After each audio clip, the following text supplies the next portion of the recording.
for their vice chancellor. Uh, then my son was doing PhD in biotechnology, and Okay.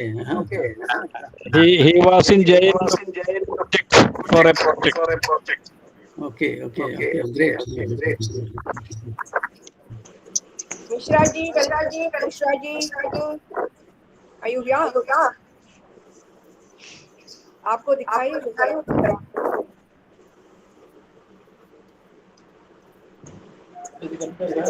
Sir, Ramakrishna Prabhu. We have one more minute. Ramya, right at 6 o'clock we start.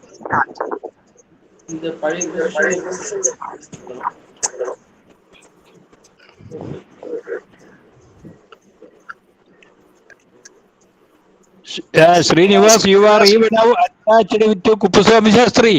Yes, sir. You are daily going there. Not previously, before Corona. You are in the director post there, post of the director. No. Kameshwari is the director. You are in the which capacity? An emeritus professor. Wonderful. Okay. And I want that 2 volumes. I couldn't order that. I will do it. Professor Sweet, welcome. Let us start, Ramya. Yes, ma'am. A very good evening to you all. It is indeed a great pleasure and honor to welcome all of you to the Sri Shankara Study Circle organized by the International School for Sri Shankaracharya Studies, Sri Shankaracharya University of Sanskrit, Kaladi. The study circle, as we all know, engages in the textual reading and interpretation of the major parts of various texts of Sri Shankaracharya, and which is taken up by learned scholars from across the globe. Now, once again, I welcome all of you to today's program. And before I invite Dr. Sheba, Assistant Director of the International School for Sri Shankaracharya Studies, for the welcome address, may I kindly request all the participants except the speaker to kindly turn off your microphones. And thank you. May I now invite Dr. Sheba for the welcome address. Over to you, ma'am. Thank you, Ramya. Good evening to all. Respected resource person, Dr. K. Srinivasan sir, respected senior professors from various parts of the country and from other nations, respected distinguished scholars, senior professors, and my dear students. Good evening to all. Sri Shankara Study Circle, under the auspices of International School for Sri Shankaracharya Studies, SSUS Kaladi, is organizing the monthly program titled Textual Reading and Interpretation. Today, our resource person is Dr. K. Srinivasan sir, a well-known Sanskrit scholar from Chennai. Dr. Srinivasan strategically studied Sanskrit texts under Sri V.R. Kalyana Sundaram Shastrikal and Sri K. Balasubramanya Shastrikal. Dr. K. Srinivasan started his academic career as faculty in Sanskrit Sri Ramakrishna Memorial Vivekananda College, Mylapore, Chennai, and retired as principal from Vivekananda College. He has, to his credit, a long teaching career of more than 35 years. Among his major publications, Tatvanusandhanam edition and translation, Stotras of Appaya Dikshita as editor, the giant text Bhaktamara Darshan are the notable ones. He has also served as advisory member, the multi-volume encyclopedia of Hinduism. His areas of interest are Vedanta, Mimamsa, and Alankara Shastra. He's actively engaged in disseminating the Sanskrit wisdom, associating with the Kupaswami Shastri Study Center. Today, Dr. Srinivasan sir is explaining the Asambhavaadhikaranam in Brahmasutra Shankara Bhashya on behalf of International School for Sri Shankaracharya Studies and on behalf of Sri Shankaracharya University of Sanskrit Kaladi. I extend a hearty welcome to you, sir. Welcome, sir. Thank you. Several scholars from across the globe are joined online in this online meeting to participate in this academic program. On behalf of Sri Shankaracharya International School for Sri Shankaracharya Studies and Sri Shankaracharya University of Sanskrit Kaladi, I extend a hearty welcome to all the renowned scholars, all the senior professors, and all my colleagues to this program. Professor Devasya, Professor Sothir Saproy, Professor William Sweet, Professor Ramakrishna Bhatta sir, Professor Neelakandan sir, and several other scholars, distinguished scholars joined here. I welcome, once again, I welcome one and all. I extend a hearty welcome to all my dear students to this academic program. Once again, I welcome one and all. Thank you. Thank you, ma'am. Now I invite Professor Shrikala M. Nair, the Director of International School for Sri Shankaracharya Studies, for the introductory remarks. Thank you, Ramya. Professor Sweet, Professor Sopuroy, Professor Srinivasan, the guest of the day, and the speaker of the day, Professor Neelakandan, Professor Ramakrishna Bhatt, Dr. Devasya, and several other colleagues of mine whom I don't see in the screen.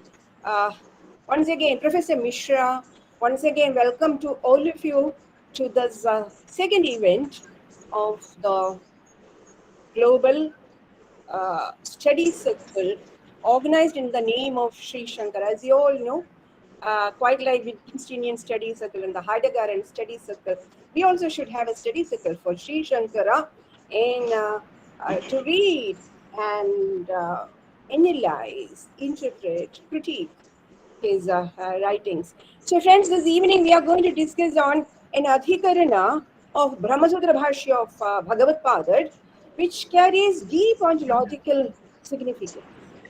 Asambhavaadhikaranam, as Dr. Shiva has mentioned, discusses about the illogicity of looking for the origin of an absolutely existent entity called Brahman. So Acharya, in a detailed argument, establishes that Brahman, which is something which is necessarily existing, cannot have an origination. Now, there are two types of existence, the contingent existence and the necessary existence. And now Brahman, which is an entity necessarily existing, cannot afford to have a causal origin. So here, Shankara citing instances of Akasha and Vayu, the ether and the air, argues that ether and air are also quite abstract and therefore, but nevertheless, they have origin. And since we may think that quite like ether and air, Brahman is also abstract, but nevertheless, it should have an origin. So this is quite a natural claim from a thinker. And therefore, he might think that, well, Brahman also could have an origination, quite like Akasha and Vayu. But he reminds here that Akasha, the ether, and the air are vikaras. They are the evolutes. And therefore, you cannot compare Akasha and Vayu, which are the vikaras, to Brahman, which is an absolute existence, which he calls as Samanya, the grand generality. And he quickly argues that from Samanya, the Samanya cannot be born of the Vishesha. That is, the generality is something which gives rise to the particular. From the particular, a general cannot originate. And therefore, the Brahman, which is the grand substratum, the grand Samanya Satta, as it is called in Sanskrit, cannot have an origination. So now, as you all know, this leads to Ajativada and Ajativada, the non-origination theory of famous in the name of Nagarjuna, then Gaudapada, later to Shankara. As it's a fork theory, it has 2 points. Negatively, we can say that the world, which being an apparent entity, doesn't have an origination. So that is the negative description of Ajati. And positively, we can see that absolute consciousness, which is Brahman, again cannot have an origination. So, as the text says, Ajayamano Baudha Vijayade. I think it is Purusha Sukta, right, Professor Srinivasan? Ajayamano Baudha Vijayade. Is it Purusha Sukta? Yes. Yeah, it's It Purusha comes in 2 or 3 places. Ajayamano Bahudha Vijayade. The one which is unborn is being represented, shown in multiple forms. Also in Bhagavad Gita, you have Ajo Nitya Shashwatoyam Purano Nahanya Nahanya Manishari. So Aja, the unborn, is being repeatedly spoken in terms of Brahman in the Shruti literature. Now, I have already told you that this Ajativada, I leave it to Professor Srinivas whether it can be clubbed, but we know that it can be traced from Shunyavada and Gaudavada, acknowledged he borrowing it from Shunyavada, but Shankara doesn't. All that is history. I don't want to speak about it. And get back to Shankara. He quotes Shweta Shwatara. He is one who always ties on to himself to the Shruti, and he says that Brahman being the absolute consciousness, the absolute entity which gives the platform for the rest of the things, and therefore absolute consciousness parallelly implicates absolute existence, because absolute existence, absolute consciousness, and bliss, Sat Chidananda, they always are to be brought together. And that's the simple argument that he puts forth is the Karya Karanavada, the theory of causation, in terms of which we understand the things of the world, as Immanuel Kant says that theory of causation is one relation with which we understand things in the phenomenal world. So this Karya Karanavada, the theory of causation, should not be extended to the absolute framework, the absolute ontological entity. It should not be stretched back. You may think that this link should be taken, extended to the absolute, which should not be the case. And I don't know, with a bit of hesitation, Professor Soproy is here. With a bit of hesitation, let me also add that contemporary physics, particularly the quantum, also speaks about the inapplicability of theory of causation, the theory of causation being non-operational at the quantum level, at the absolutely fundamental level. And a lot of studies have been going on, both at the Buddhist, because Buddhism as well as Advaita, both of them speak about the Jativada. And on both ends, a lot of studies have been going on. I know senior scholars like Mark Sideritz and all of them have been working on it for decades, I know that. And also, Asambhavaadhikaranam, Professor Sweet is here. I would like to stand corrected if I'm wrong. Asambhavaadhikaranam bears some kind of similarities with Saint Anselm's ontological proof of the existence of God, where Saint Anselm, the Archbishop of Canterbury of the 11th century, has put forth what's called the famous ontological proof of the existence of God, which has been taken up by subsequent philosophers. Even Alvin Plantinga has given an altered version of ontological proof of the existence of God in 21st century.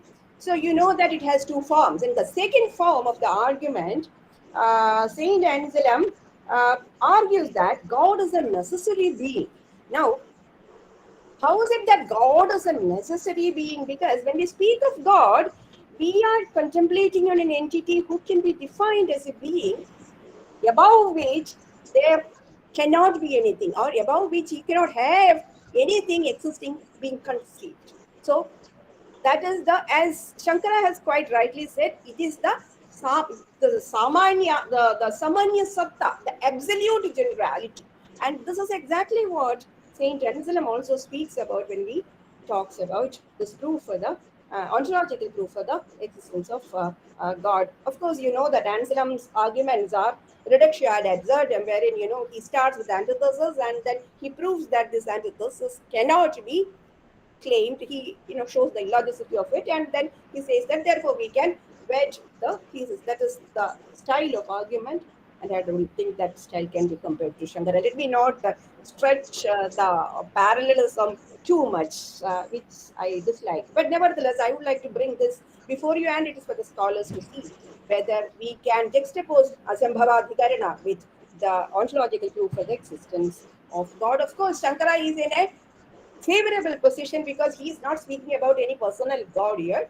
He is speaking about the absolute consciousness, which has only three characteristics: absolute existence, absolute consciousness, and absolute bliss. So, with those few introductory remarks as stage setting, I am leaving the stage to Professor Srinivas, whom I regard a lot.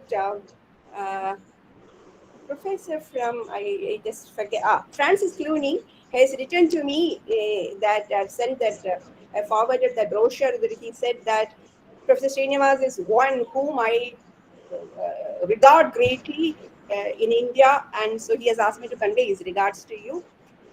So over to Professor Srinivas. We are really blessed to have a scholar like Professor Srinivas to address Bhagavad Pada's own literature. We should take it in a very responsible fashion because this is such huge, heavily stuffed philosophical literature that we need people of Professor Srinivas' caliber to address this. Over to Professor Srinivas. Thank you, ma'am. Sri Gurubhyo Namaha. Am I audible? You are. Thank you.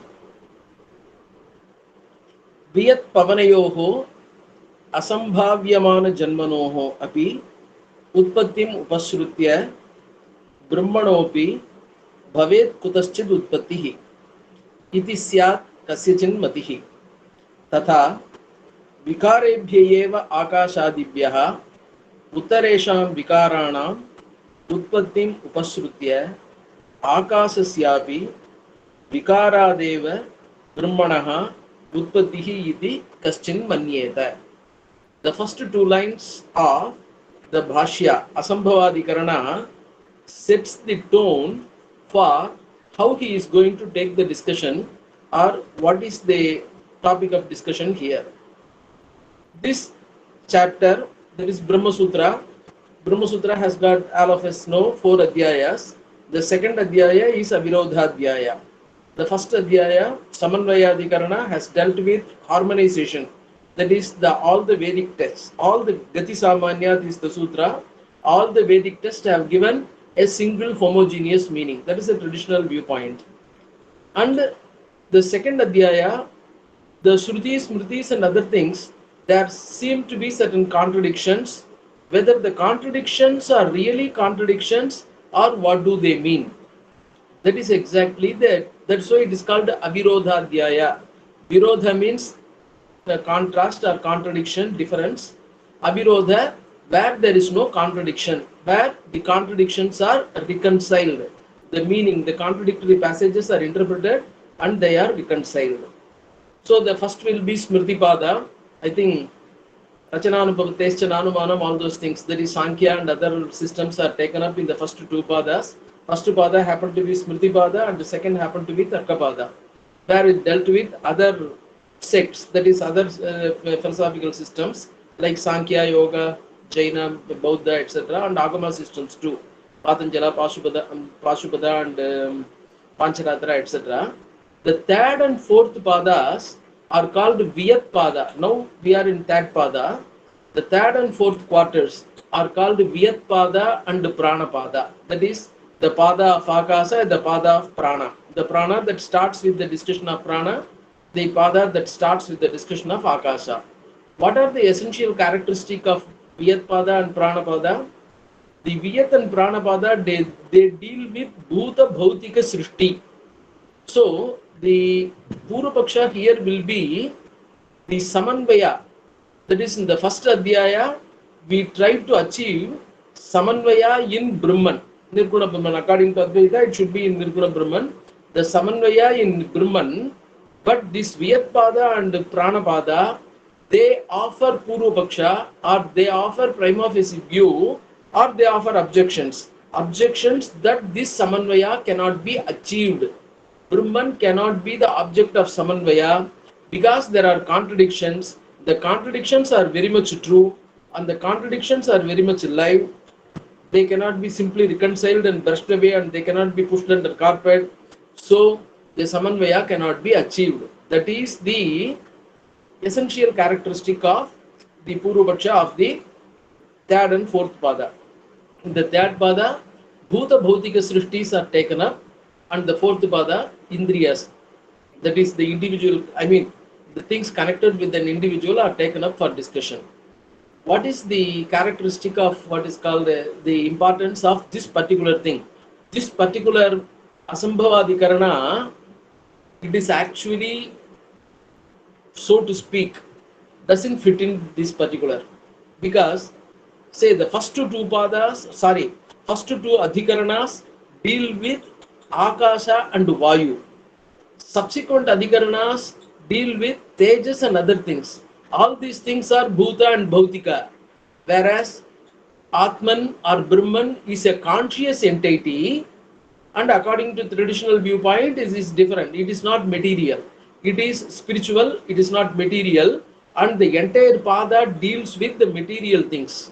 So why should Atman be brought in here? That is one of the important things. That is called something like Petika Sangati. That is, it is a sort of emboxment. The discussion before and after are entirely different, but in between a contextual thing is taken up for a discussion or for clarification, and that is presented.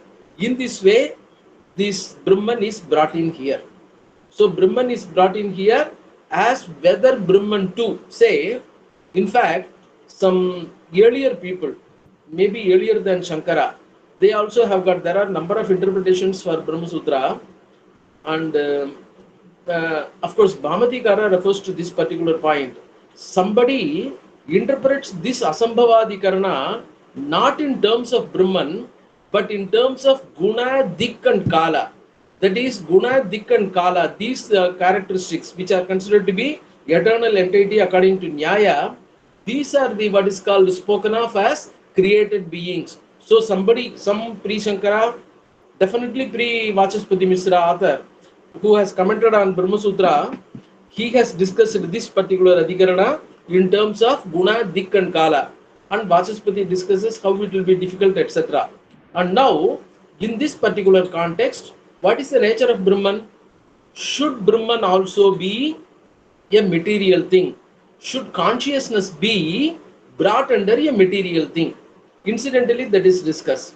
Should conscious, because essentially Brahma Sutra is what is called the reconciliation of Vedic passages, and it will be taken along that line. But incidentally, we get the information, should Brahman be, though let Brahman be a conscious entity, what is the nature of consciousness? Is consciousness also a material thing? As Charvaka and Nayayika claim, is it what is the Nayayika claim?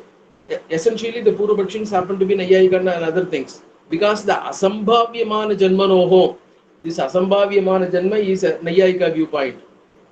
So that is, for them, Atma Manasa Samyujite Mana Indriyena Indriya Martena Tata Pratyaksham. Knowledge is produced. Knowledge is produced in Atman in the seriatim, what is called connections. So if that being the case, if knowledge were to be produced, then Brahman also being knowledge, it should also be produced. It should be a what is called a created object, something like that. So that is essentially, that is taken up. Should Brahman be a created object? Should Brahman be also treated like a, and for them what happens? Even if you say Akasha is created object, why not Brahman also be created object? How can Akasha be created object? Veda says, this is what the contradiction here comes. Veda says, say even Advaita, this quotation is not traced, but this is widely quoted. Akasavat sarvagatascha nityaha. Brahman is nitya, eternal, and all pervasive like Akasha. So Akasha is considered to be eternal, number one. And in Brihadaranyaka Upanishad, there are specific statements about Vayu. Saisha Anastamita Devata. This particular goddess, which does not go out of existence at all. Antariksha, both of them are eternal, immortal. So, in the Brihadaranyaka, we find Akasha and Vayu dealt with as Amrita, eternal. But Chandogya Upanishad, which deals with Tejo, Up and Srishti. It deals with the creation of Tejas, Up and Prithvi. It does not deal with the Srishti of Vayu and Akasa. So Vayu and Akasa becomes, according to Chandogya, uncreated. Whereas in Taittiriya, Tasmad Vai Tasmad Atmana Akasa Sambhudaha Akasad Vayu Vayoragnihi, etc. etc. So in Taittiriya, Akasa and Vayu are dealt with as created, whereas in Chandogya, the creation of Akasa and Vayu are not presented. Not only that, Taittiriya is part of Yajurveda, and Brihadaranyaka, which also is part of Yajurveda, which deals with Vayu and Akasa as Anastamita Devata and immortal. That being the case, how should we take Akasa and Vayu? So the first Adhikarana, Veda Adhikarana, and the second Adhikarana, Matarishva Adhikarana, these two Adhikaranas present Akasa and Vayu as created things. They are not as uncreated things. And this question of immortality, Amritatva, Anastamita Devata, etc. as Apekshika, relative. So the immortality of Akasa and Vayu is only relative, and we have to take Akasa and Brahma, Akasa and Vayu as created one. Now, on that basis, so now what happens? Nayayikas and Vaiseshikas deal with Akasa as Nitya Padartha. It is Vibhu Padartha. Akasa does not have parts. Anything to be what is called destroyed is disintegration of parts. Through the disintegration of, because destruction just like that cannot happen. If something has to be destroyed, it has to be disintegrated, its parts have to disintegrate. So according traditionally, we have three types of parimanas. One parimana is Anu parimana.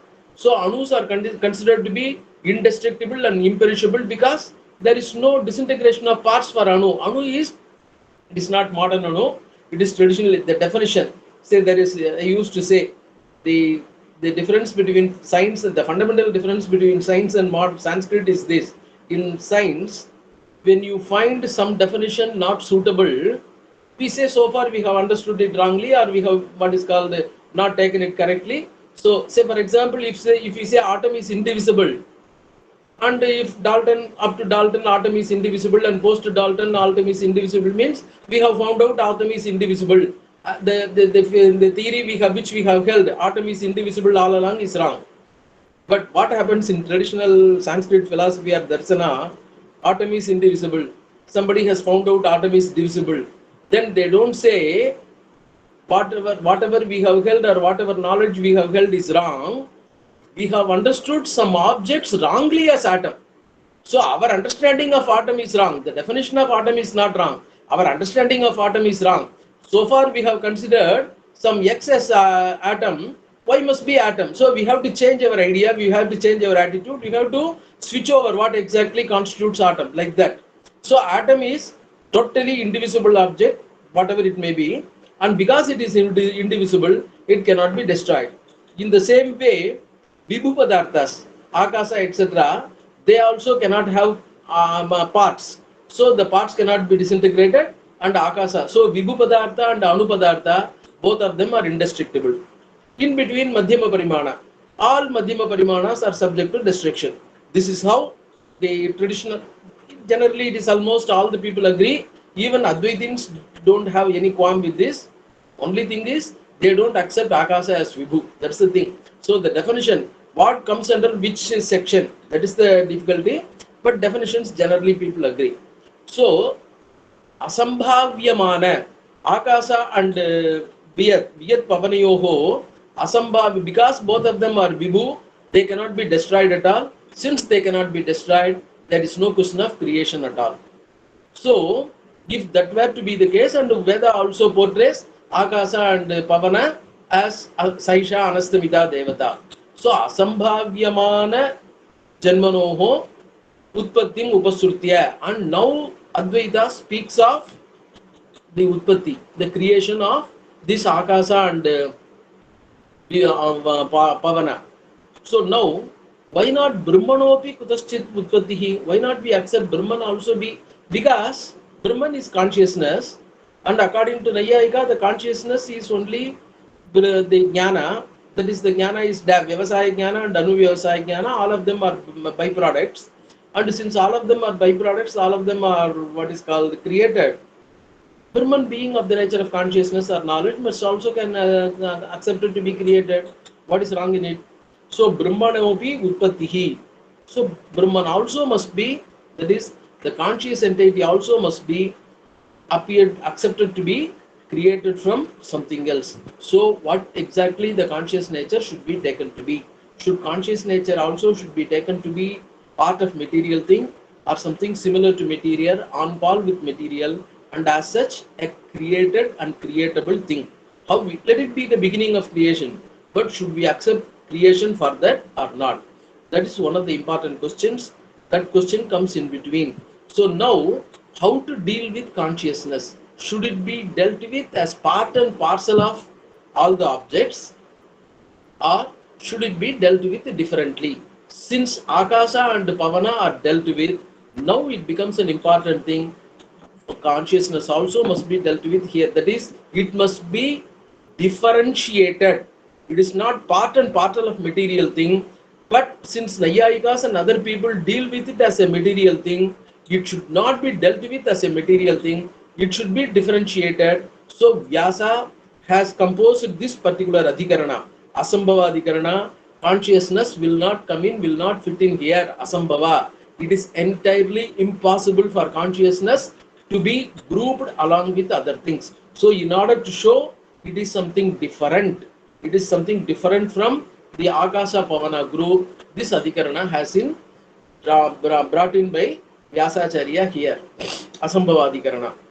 So Bhavet Kudaschid Utpattihi iti Syat Kasyachin Matihi. Somebody may think like that. And there is another point also here. What should be the nature of an originator? Something which creates. What should be the characteristic of a creator? Should the creator be uncreated, or should the creator also be created? That is, if the creator be uncreated, where will it stand? What will be its ontological standing? That is, after the pralaya, if it exists like that, exists just like as it was existing before pralaya, then it cannot be construed as a pralaya at all. It is a different state of existence, only that much. It's not pralaya at all. So, what should be the characteristic of the existence of an object in the post-pralaya? Not in the creation, immediately after the post-pralaya. So, the creator, should it exist in the post-pralaya period, and if it were to exist, how can it exist? So now what happens? These people consider, that is, those people who have certain objections or problems in the post-pralaya existence, they have the idea that every creator also must be created. Akasha is a created thing. That is accepted because in the first Adhikarana, Akasha has been established as a creator thing, created thing. So Akasha is created.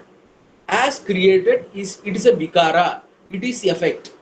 As created, it is vikara, and from vikara, vayu, etc. appear. So let Brahman also be a created thing. If Brahman were not to be a created thing, if Brahman were to be uncreated, then how can, just like Akasa, Brahman can produce Akasa?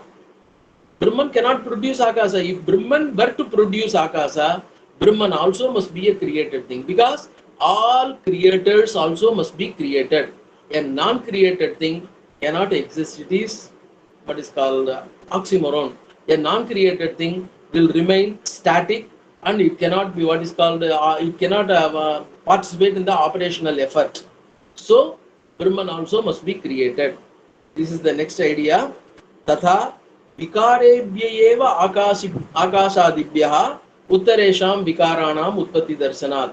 विकारेभ्यः माने that is effects. So akasha etc. which happen to be effect, विकारेभ्यः आकाशादिभ्यः उत्तरेषां विकाराणां, that is the subsequent effects, namely vayu etc. as they are produced, so also Akasasyapi, Akasa is produced from Brahman. So Akasasyapi Vikara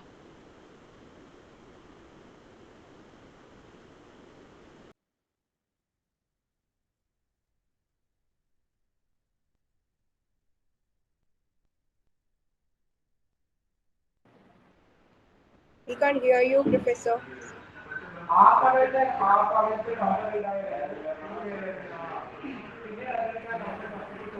Professor Srinivas, we can't hear you. Prabhul, you should put off your. Prabhul should mute your mic. Sangati. Pratyudaharana. Hello. Pratyudaharana Sangati. Say, for example, every Adhikarana is Sastriya Adhikaranam Smritam. What is Adhikarana? Adhikarana is a topic of discussion. The topic of discussion is, it takes up one particular passage, and that passage appears to be ambiguous, or the passage meaning is not clear, or the passage admits of two or more meanings. So when there are two or more contradictory meanings or different meanings, if the meanings are complementary to each other, it is not a problem. It is called comprehensiveness. But when the meanings happen to be contradictory, then it becomes difficult to understand which one to accept. So that will result in lots of what is called interpretational mistakes. So one sentence, it is called the Vishaya Vakya. That Vishaya Vakya is taken up, and then Vishaya Vakya admits of certain contradictions, ambiguities or differences.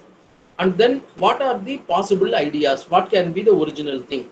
So it is not something, some meaning is taken up of Purvapaksha, but a powerful logical meaning is taken up as Purvapaksha, and the Purvapaksha is rejected and the Siddhanta is presented. And then another important thing, Sangati. Sangati means connection. So when a particular topic is taken up, the topic cannot be totally unconnected topic. The topic must be fit into the chapter, fit into the pada, fit into the previous adhikarana, previous topic. So that sort of connection is called the Sangati.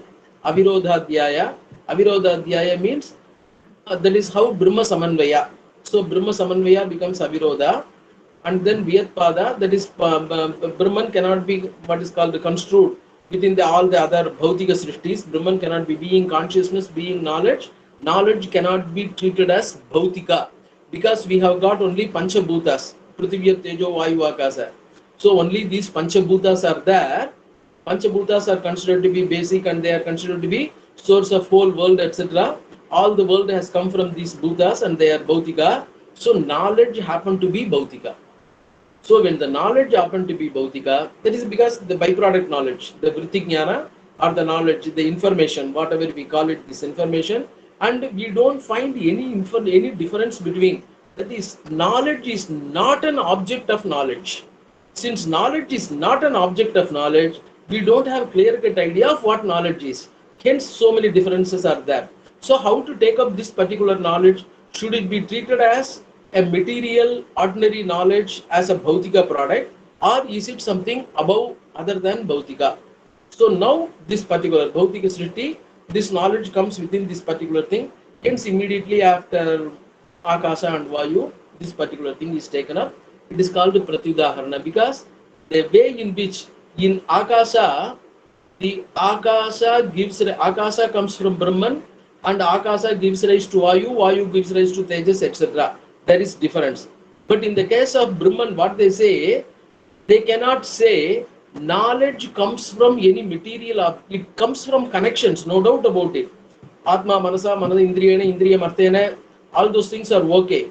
But there is a difference. It is not exactly different objects. Different objects giving right to different objects happen to be object of knowledge, but they are not the source of knowledge. So where from knowledge comes, where from this Sat existence or knowledge appear, where from we take it. And he proposes that Brahman itself, that let there be another Brahman, Brahmantara or Sadantara, let it be the source of Brahman, let it give rise to Brahman. This is how they take it in this way.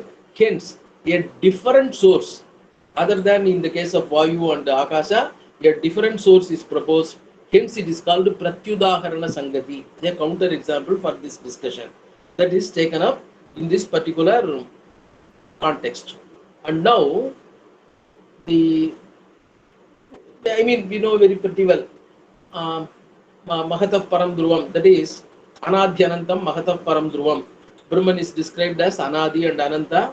Mahatav Param, beyond what is called all these worldly things, even beyond Mahatattva, that is Prakriti Tattva. Dhruvam, it is eternal.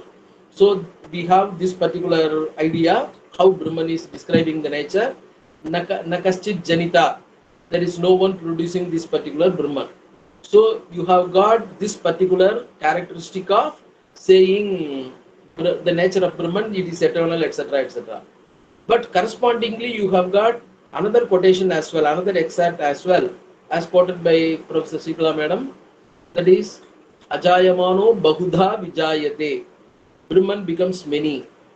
So that Brahman becoming many, when it becomes many, unless it undergoes change, it cannot become many. So it is susceptible to change. That is one thing. And the second, in the Svetastra Upanishad, actually that is the essential Vishaya Vakya, we can take it in the Svetastra, in the 4th chapter, the 3rd mantra, Tvam Jatosi Vishwato Mukaha. Tvam Stri, Tvam Kuman, Tvam Kumaraha, Atava Kumari, Tvam Dandena Vanchasi. The mantra goes like this. That is, you are lady, you are a man, you are a young boy, and you are a young girl, and you just what is called deceive everybody, leaning on your staff with which you walk, and you are born. Remember, this is where Tvam Jatosi and Vishwato Mukaha. You are having your face in all the sides. You are born having your face in all the sides. Is it like Chaturmukha Brahma having 4-faced thing? But that is where the problem comes. So Tvam Jatosi Vishwato Mukaha. So it is a Vishaya Vakya. What exactly is the meaning? So there are some statements which say that Brahman is not born, and there is one statement which says Brahman is born. So there is Virodha. And if there is Virodha, Shruti Virodha will be there. And because both of them are Shruti, because of Shruti Virodha, Samanvaya will not be there. So this is what the Purvapakshin's point is. So with this Pratyudaharana Sangati, the topic is taken up for discussion. And this is further answer is given. Tam asankam apanedum idam sutram. This sutra, that is this Asambhavastu Sato Anupapattehe, this sutra is taken up, what is called, to avoid this particular doubt or this particular, to give clarification for this Purvapaksha. And Purvapakshi will say that when you take Brahman is born, created, the uncreated Shrutis etc. should be taken as Gauni. They cannot be taken as primary. They have to be taken interpreted in a metaphorical way. So this is how we will take. So for him,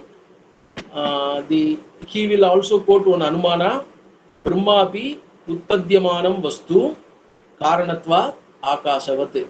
Say, when you have got two contradictory Shrutis, Brahma is created, that is Bahuda Vijayate, and it is Nakaschit Janita, there is no one creator, then whatever is supported by Anumana or other Pramanas, that may become Durbalairepi Badhyante, Prabalai Parthivasritehe, as they say in Mimamsa, whatever is supported by other Pramanas, they may become powerful.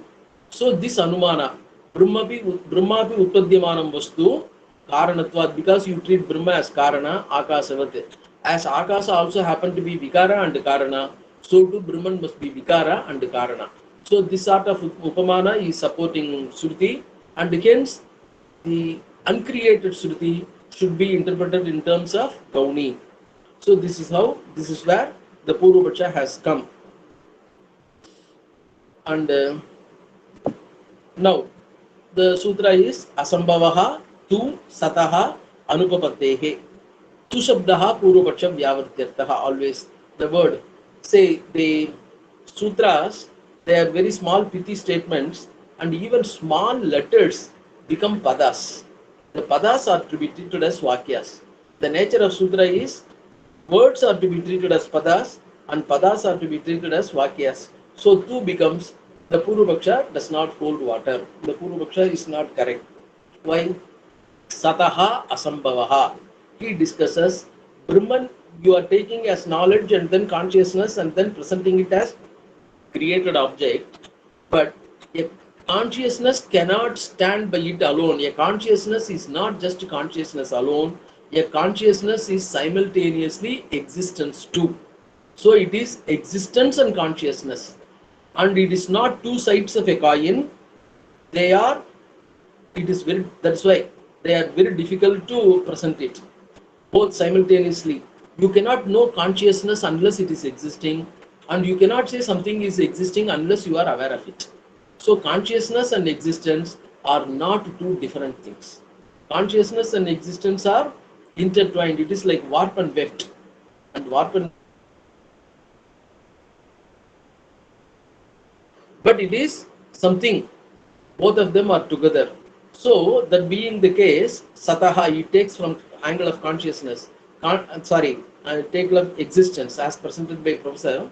So Shankara takes from the angle of existence, sataha, utpattihi is contextually, we are speaking of creation only, isn't it? Creation is the contextual. So sadhya, in the anumana, what is sadhya, what is sought to be proved, that is because akasa is created, vayu is created, contextually the sataha also must be created. That should be the thing. So sataha utpattihi asambhavaha, it is impossible. Why? Anupapattehe, since it is not logically tenable. So since it is not logically tenable, he says tam asankam apanetumidam sutram asambhavastviti asambhavastu iti nakalu brahmanaha sadatmakasya kutaschit anyataha sambhavaha utpattihi asank. It is easily known. Brahmanaha sadatmakasya brahmanaha, Brahman which is of the nature of existence, kutaschita anyataha, from something else. Something else is anyat Brahman. This is not something else of different, because up to akasa everything is included. Brahman alone is there. So if Brahman were to be produced, it should be another Brahman. So what happens? Kutaschit anyataha brahmanaha sambhavaha utpattihi asankaitavya. That cannot be apprehended, that cannot be doubted. Tasmat anupapattehe, because it is not logically possible. Correct. Why? Sanmatram hi Brahma. This is where now that idea, why it cannot be, the creation cannot be postulated. He says Sanmatram hi Brahma. What is Brahma? Tvam jatosi vishwato mukaha is the statement even in Shvetasura Upanishad. We take Tvam jatosi, you are born. Tvam stri, Tvam puma, Tvam kumaraha, Tvam kumari.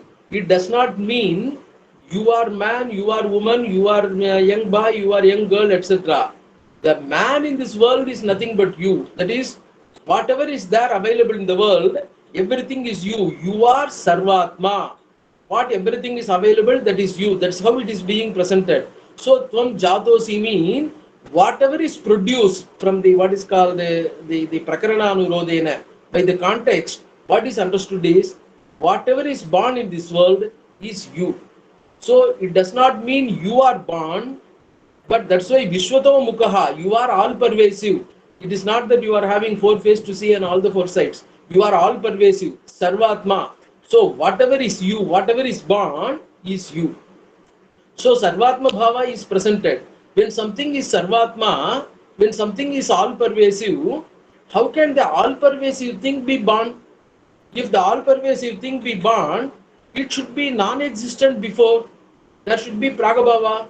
If the Pragabhava were to be there, it ceases to be all pervasive. All pervasive is not only Deshataha, all pervasive is Deshataha, Kalataha, Vastutaha.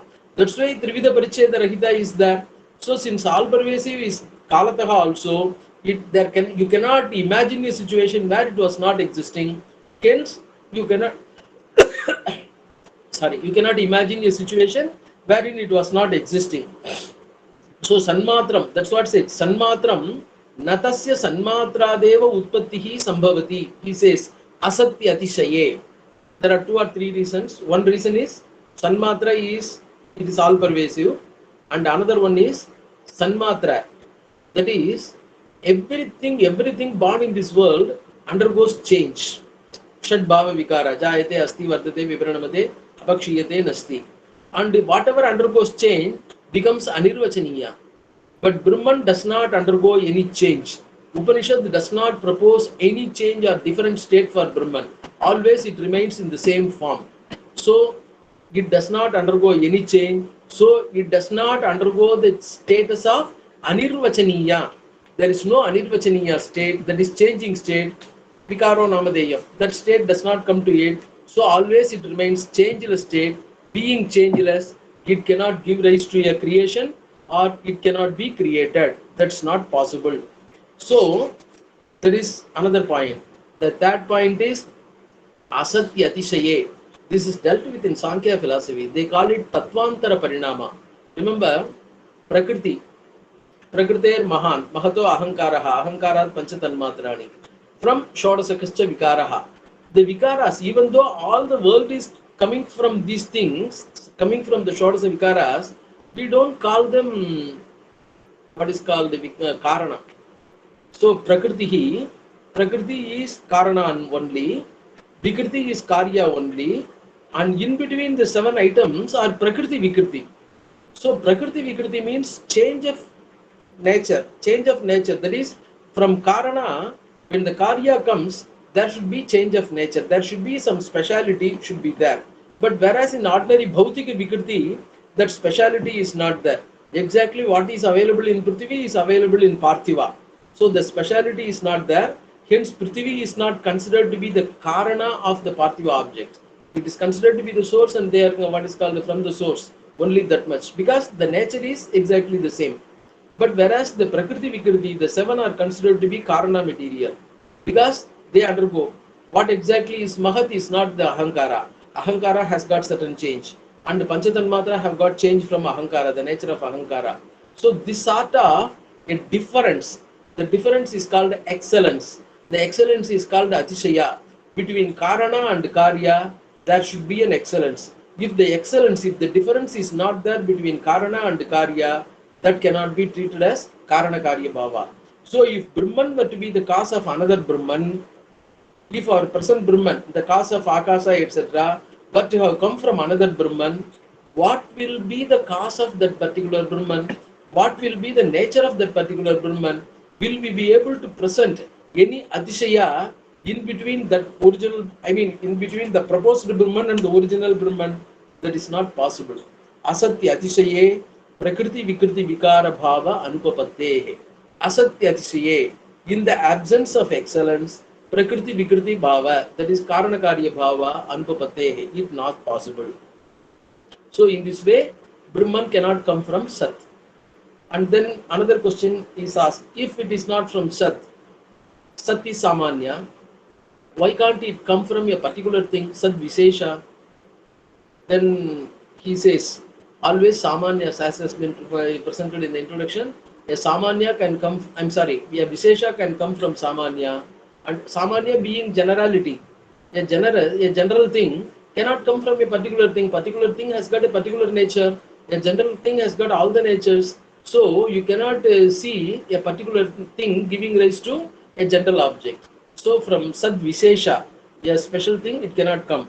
Napi Sad Vishesha, Drishta Viparyayat, Acharya says. Drishta Viparyayat. Drishta Viparyayat means it contradicts our experience. Our experience is Vishesha coming from Samanya and not Samanya coming from Vishesha. Samanya, that is Drishta Viparyaya, is being explained. What is Drishta Viparyaya?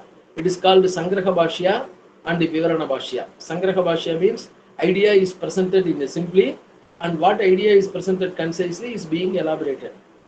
Drishta Viparyaya, a simple Piti Sutra-like statement, since it contradicts experience. What is the experience? Samanya Vishesha Utpadyamana Drishyante Brdader Gatadayaha Natu Visheshibhyaha Samanyam. So as part etc. come from Mrit, we see Vishesha comes from Samanya, the vice contradictory, the vice versa is not seen. And then he proposes, okay, let not be Sat and let not be Sad Vishesha also. Why can't we say that it is from Asat? Why can't we say the Asat, from Asat? But when this particular question, Acharya gives, a Sangraha statement, but he does not elaborate, as this has been dealt with in the second pada. This idea has been elaborated, Madhyamika-adhikarana, as they say, Shunyavada-adhikarana, as the same idea is presented there. So again, that will be what is called the repetition. So he says, Napya Sataha, why? Niratmakatvat. But he does not say, I have said it already. Niratmakatvat. Asat does not have a form of its own. And when it does not have a form of its own, you cannot speak of Atishaya. That is Karanakarya Bhava. Atishaya cannot be spoken of. Hence Niratmakatvat. That's what he simply says, Niratmakatvat. There is no Swarupa for Asat. And not only that, Katham Asatas Sajjayeta. Chandogya Upanishad, Sadeva Somi Dekameva Dvitiyam, Tadhaike Ahuhu, Asadeva Somi Idamagra Asid. Somebody said, Asadeva Somi Idamagra Asid. Somebody said like that. But how is it possible? Katham Asatas Sajjayeta. From Asat, how can Sat come into existence from Asat? That's not possible. So Upanishad says, since it is a contradictory to Vedic statement, since there is no what is called the personal Swarupa for Asat, Asat cannot be proposed as the Karana for Sat. And then, fourth reason he gives. The fourth reason is contradictions in the Upanishadic statement. Sa Karanam Karanadhipadhipo Nachasya Kaschid Janita Nachadipaha. This is again in the Svetastra Upanishad, 6th chapter. Sa Karanam. That is, that Brahman is Karanam, he is the ultimate source. Karanadhipadipaha, he is the creator of all the creators. Nachasya Kaschid Janita, there is no one producing him, no father for him, Janita, his creator, no one. Nachadipaha, there is no overlord also. There is no overlord for Brahman, there is no creator, he is the supreme. So, all these things show that is, specifically, Brahman doesn't have a creator and he is the supreme. And not only that, he says there is a difference between the Viyat and Pavana, that is the space and the air presented in the first two Adhikaranas, and Brahman being presented in this Adhikarana. There is a difference. Viyat Pavanayoho Punaha Utpattihi Pradarshita. Upanishad speaks of creation of Viyat and Pavana, but there is no single statement to speak of creation of Brahman. We can say what is called Tvam Jatosi and Bahuda Vijayate, etc., etc. But these do not speak of the creation. As has been shown, Jatosi Tvam, whatever is born is you, and Bahuda Vijayate is you are available in everything. So in this way, they come here to show the Sarvatmya Bhava of the Brahman, and they don't show that Brahman has come into this world as created being. So there is Vaishamyam. Vaishamyam means there is a difference between the Upanishadic treatment of Akasha and Pavana and Brahman. So since this difference very much is there, it cannot be presented on par with those things. And in the first part, the Purvapakshi said, Brahma does not, Brahma Uttadyamanam Vastu Karanatvat Akasa. The Brahman being the Karana, it should also be Vikara. He quoted one Anumana. And if that Anumana, we cannot simply what is called brush aside. If the Anumana were to be, we have to show the fallacies in the Anumana. Unless the fallacies in the Anumana are shown, the Anumana should be considered valid. And now says that Anumana cannot support the viewpoint of the Purvapakshin. Nacha Vikarebhyo Vikarantara Utpatti Darshanat. Utpatti Darshanat means by Anumanena. You have shown that is created things are coming out of created things by means of Anumana. Brahma also Uttadyamanam Vastu Karanatva Akasavate. Akasa is a Vikara. Being a Vikara, it is a Karana. So from Vikara, from the effects are coming. You have shown Utpatti Darshanat. Brahmanopi Vikaratvam Bhavitumarhati. Brahman too should be an effect. This is what Purvapakshi tried to show. And then Acharya says, yes, it may be okay, but somewhere the Karana should stop. This Anumana should stop somewhere. If you say Karanat Karanantara Utpattihi, that is Karya Bhutat Karanat Karanantara Utpattihi. This Karana comes from a Karana which happened to be Vikara. Since that happens to be Vikara, that also should come from something. As I've said, that is regress infinite. Infinite regress problem will be there. That will be from something, that will be from something, that will be, it goes on. And say for example, they may say Bijankura Nyaya. Bijankura Nyaya means whether the seed is beginning of the kitchen and the chicken the egg, like that. So this sort of, say, always the anavastha is not a problem. Anavastha is problem in some area, anavastha is not problem in some other area. In Bijankura, anavastha is not a problem. So anavastha is a problem, ya moola kshayakarini, where we are not able to establish the original source, there anavastha is a problem. Where we need original source and where the original source cannot be established, there it happens to be a problem. But where it is anadi pravaha, in the case of anadi pravaha, anavastha is not a problem. But here you want to establish a karana vastu. It is not an anadi pravaha. You need to establish a karana vastu, and in this karana vastu, if you don't establish that ultimate karana, then the source of world cannot be established at all, because the source of the world happens to be knowing by which the salvation or moksha can be realized. So, what is called Moola Prakriti Anabhipagame. So, when you do not accept the ultimate source, the original source, Moola Prakriti here does not mean Sankhya Prakriti, it means Moola Prakriti, that is original source. If you does not accept the original source, Anavastha Prasangat, that results in Anavastha. Anavastha means Yamoola Kshayakarini. That will what is called cut at the roots. Moola means root of a tree.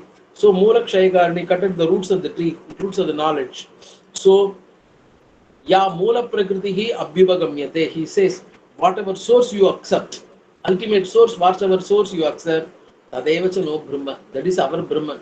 We are not going to say this is our Brahman, that is our Brahman and all that thing. You accept some ultimate source, isn't it? Being a philosopher, you have to accept an ultimate source, and that ultimate source is our Brahman. This is what Shankara has said, and this Adhikarana has got 3 subtexts.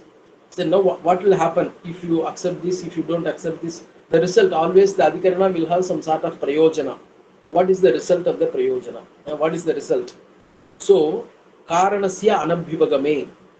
If Brahman has to be accepted as the final ultimate cause. So we are presenting when what is called Brahman also be product. They said Brahman also has to be product. Brahman need not be a Karana. Brahman, though Brahman is a Karana, let it also be a product. This is what Purvapakshi says.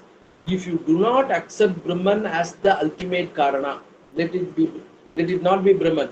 If you do not accept something as ultimate Karana, Yadrichavada Prasangaha.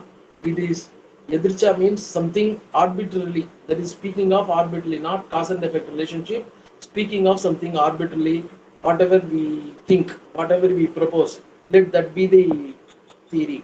So that sort of problem will be there. And Anadi Karana Anabhivagame, if you accept some Karana which does not lead to Anadi, that is the seriatim, then what will happen? Anavastha Prasangaha, the problem, the contingency of Anavastha will be there.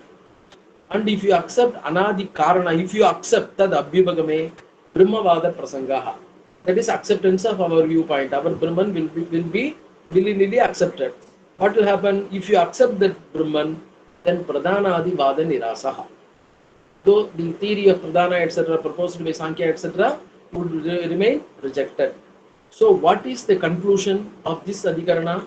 According to Purvapaksha and Siddhanta, Purvapakshe, Srutyoho Virodha, Apramanye. Since Srutis are contradictory, there is no, they are what is called the Apramana Srutis are invalid. Nitya Siddhe Brahmani, Samanvaya Asiddhi. The harmonization is not achieved in the case of Brahman. That will be the conclusion according to Purvapakshi. According to Siddhantin, Shruti Virodha Parihara Dwara. Now there is no contradiction at all, because the Shruti Tvam Jatosi is shown as whatever is born is from Brahman. It is not Brahman is born. Whatever is born is from Brahman. So Brahman is the source that is shown. So Shruti Virodha Parihara Dwara Samanvaya Dridhikarana Siddhi. Samanvaya becomes firmly established. Samanvaya is strongly established. That is the prayojana of this Adhikarana. Thank you very much for giving me this opportunity. Thank you, sir, for that lucid and elucidation of the text in a very detailed manner. Now the floor is open for discussion. You may directly, I request all of you to directly pose your questions to Dr. Srinivasan. They could also ask them straight. Now I see Devasya, can you start? Yes. Thank you, Dr. Srinivasan, for this wonderful talk. Good to see you after a long time, these COVID times. Thank you for this Shastra-Paddhati of, elaborating these sutras. I have a couple of simple queries. Excuse me for my ignorance of the Shastra tradition deeply, as you are an Acharya yourself. Now, first question is this. You said, in the case of Brahman as the ultimate cause, the uncaused cause of all that is, if I say that, existence and essence are co-equal. I take this term co-equal from writings of Professor Balasubramanian. I have a memory, he has used that word. So, but then the problem would be, like Kant has shown, Bertrand Russell has shown, existence is not a predicate. Existence is not a predicate. If I say X exists, I'm not saying something significant about that object. So that is one coil. As the second thing would be about Sat and Asat. Brahman cannot be caused by something. I agree with that, because both will have problem. If you pose Sat or Asat, both will have difficulties. In that context, how do you interpret the most celebrated philosophical poem, I should say, of the Rigveda? That Nasadiya Sukta. Because that is a philosopher's pleasure. And I love, because the Rishi ends that saying that I don't know. It is not skepticism, it is, I believe, it's a insufficiency of the categorical applicability to a primal cause. I mean, second. The third thing would be, towards the end of the Bhashyakaras, the Bhashyakara is establishing that Brahman is the ultimate cause. But don't ask who caused Brahman. That question is irrelevant. We established that. Now, logically, that is compelling, very persuasive. But ontologically, why should I accept that? That's my problem. Ontologically, why should I accept that? It is, I agree, it is logically persuasive because it will lead me to infinite regression. It would make no sense at all. Fine, I had to pose a point somewhere. Logically fine. So, are we moving from the logical to the ontological? That is my last point. Thank you so much, sir. Thank you. Thank you, Professor Devasya. Existence is not a predicate. That is definitely correct one, because all our talks of existence, as in the Advaitic parlance, will be, as we say, Vritti Jnana, it will be Vritti existence. So the existence is all pervasive and the existence is subject. On existence, everything is predicated. Say, when you say predicate, it will be subject-object relationship. And when you take subject-object relationship, existence will be subject. That is the base. Just as you have in the Anumana, the Parvata is the subject. Existence will be subject on which everything will be predicated. So existence can never be predicated. But since we cannot talk, since we cannot understand, etc., we talk of objects as subject. We talk of existence as predicate. The pen exists, the paper exists. Like that we speak. But actually speaking, if it were to be existing, what exactly is the existence? Is the existence, is its characteristic, or is it a quality, or is it an what is called essential nature of the object? How are we going to define existence? How are we going to understand the existence? The existence can be talked of logically, and ontological understanding of existence is not possible at all. It is because you are existence, you can't understand this particular existence at all. That's why Yajnavalkya asked Maitreyi, Vijnataramare kana vijaniyat, Vijnataramare kana vijaniyat. He repeated that question twice. He simply did not ask it only once. Vijnataramare kana vijaniyat. How are you going to know the knower? If you are a knower, you are no longer an object. If you are an object, you are no longer a knower. So when you happen to be the subject, as they say, the predicament, in the same object, the subject and object cannot be one and the same in the same action. In the same action, subject object should be two different things. So when you understand subject object relationship, it becomes epistemological and logical. That is Shabda Pramana. When subject object merge, and then when you try to understand object as subject, or when you don't understand it at all, when it is realization, the ontological thing cannot be presented in an epistemological way, and there is no understanding at all, there is only realization. That answers your second and third question as well, because ontologically something cannot be presented epistemologically. Ontology remains for realization, epistemology remains in the world. So when you want to ask something to be realized in the epistemological sense, even that's why Chitram Padatror Mule, Vruddha Sishya Gururiva, Gurostu Maunam Vyakhyanam. Even if Dakshinamurti says, I cannot speak it, how can ordinary Srinivasan speak all these things? Thank you, thank you, thank you. Can I speak, Srikala? Please go ahead, sir. Okay. Srinivasan, it was a very interesting interpretation or exposition. Two things I would like to get clarification from you. You, by explaining the pankti, the sentence, Vikarebhyaha Akashabhyaha, you interpreted the word Vikara as effect. Actually, Vikara, how is it in the methodology of Advaita that you interpreted that, or actually Vikara means change only? What will be? What is your opinion? I would like to know. Another thing regarding Sangati, it is very famous in Nyaya, etc. Anandarabhidana Prayojika Jigyasa Vishayaka Smarananuvula Sambandha Sangadihi, Shodha Sangadihi, very famous. And the Pratyudaharana Sangadi, is it included in the 6 Sangadis or is it different? I don't remember the 6 now, actually, in my memory. And again, Professor Devasya, his doubt regarding Nasadiya. Actually, Nasadiya in Rigveda contains only the very earliest speculations on philosophy.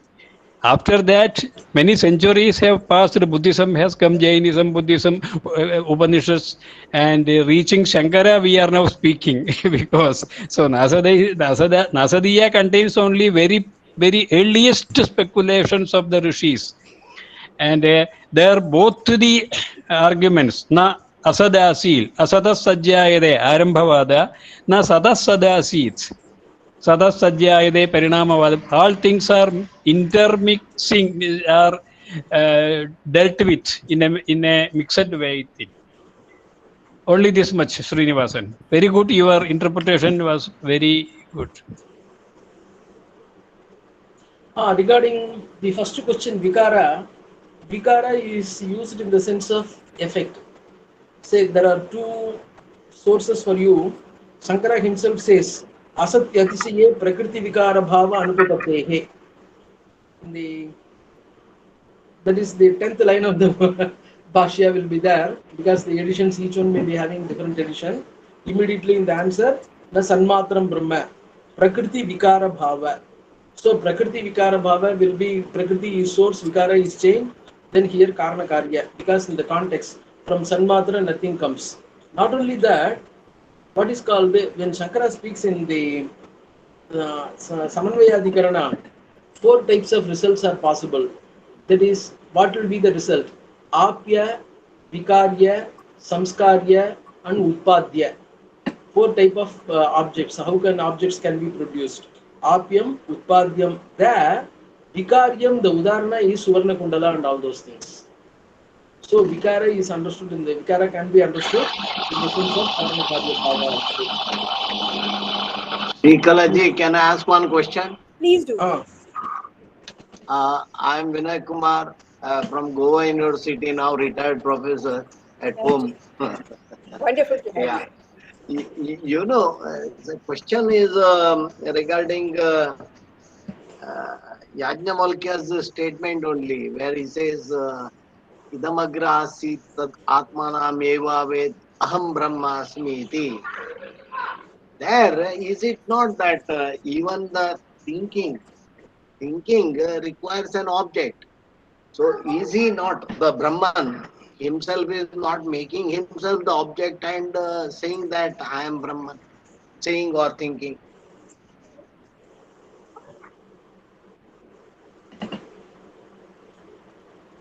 Okay, now we say, who are you, what are you, etc.